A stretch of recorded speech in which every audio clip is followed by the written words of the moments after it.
Alors, ça y est, c'est parti pour les 25e Jeux olympiques d'hiver. L'Italie qui a donné le coup d'envoi avec la traditionnelle cérémonie d'ouverture un petit peu plus tôt. Un moment rassembleur qui nous a presque fait oublier à quel point les tensions sont vives actuellement à travers le monde. Et Yves, ça fait longtemps qu'on n'a pas vu des Jeux olympiques aussi politiques.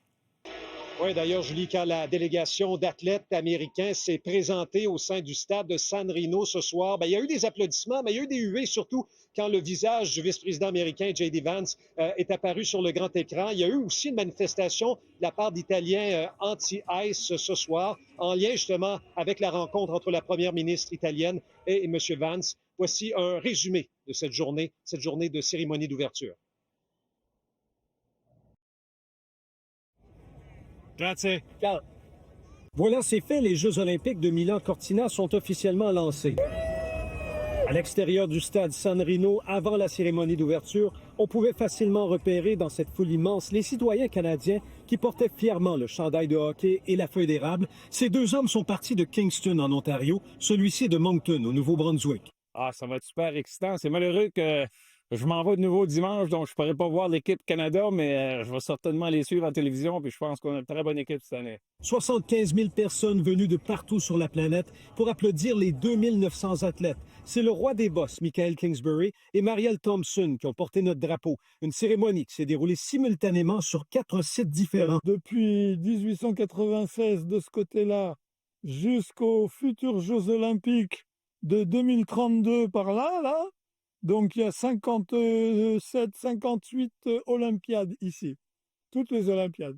Plusieurs chefs d'État et de gouvernement sur place, dont J.D. Vance et Marco Rubio, deux représentants du gouvernement Trump que les Italiens n'apprécient pas du tout, au dire de ce Milanais. Come here with 300 bodyguards.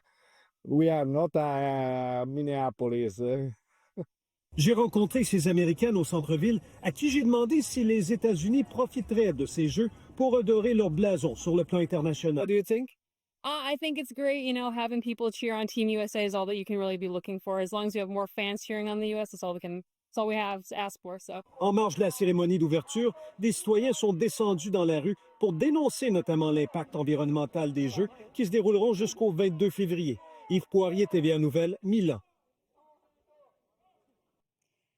Et bien sûr, on attend avec impatience les performances de nos athlètes canadiens et québécois. Dès demain, la patineuse de vitesse du Saguenay, Valérie Maltais, sera surveillée à l'épreuve du 3000 mètres longue piste. Elle a 35 ans. Ce sont ses 5e Jeux olympiques et elle a des chances réelles de médaille. Alors, ses parents ne voulaient surtout pas manquer l'occasion de la voir briller. Ils ont donc fait le chemin jusqu'à Milan. Je sens vraiment que la région, même, je te dirais, même le Québec est en arrière d'elle. Ses possibilités sont là. Puis on y souhaite tout fortement sa médaille. J'ai senti beaucoup, énormément de support de ma famille, mes amis, mes connaissances. On a des messages, là, ça n'arrête pas.